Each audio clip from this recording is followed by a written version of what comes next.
সমস্যাটা হচ্ছে কি জানো তো অনির্বাণ, বাংলায় যে তুমি দুরারোগ্য রোগের কথা বলছো, গত 10 বছরে এই দুরারোগ্য ব্যাধিটা আমদানি করেছেন স্বয়ং স্বরাষ্ট্রমন্ত্রী তথা মুখ্যমন্ত্রী।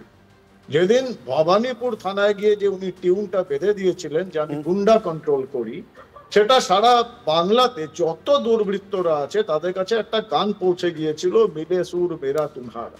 সেটাই তারা বেলাচ্ছে। অনুব্রত একটা গুন্ডা।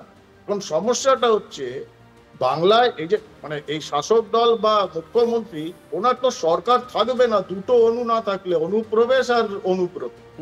এখন অনুব্রতর নাম কোথাও শেখ শাহজাহান হয়ে যায়।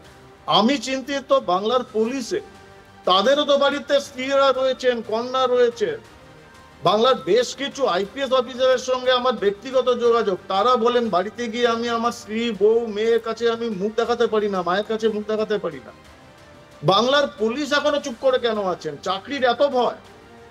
না হলে তুমি দেখো, এটা তো মানে অনুব্রত যে বডি ল্যাঙ্গুয়েজ আমি দেখছিলাম যখন বেরিয়ে আসছিল, পরিষ্কার বোঝা যাচ্ছে একজন অপরাধী ভেতর থেকে যথোপযুক্ত অ্যাসিওরেন্স নিয়ে বেরিয়েছে যে মিডিয়ার চাপে আমরা একটু করতে বাধ্য হয়েছি। আমি জানি না অনুব্রত যখন ক্ষমা চেয়েছে, ভেতরে পুলিশ ওনার কাছে ক্ষমা চেয়েছে কিনা যে ওনাকে বিছানা থেকে তুলে আনতে হলো।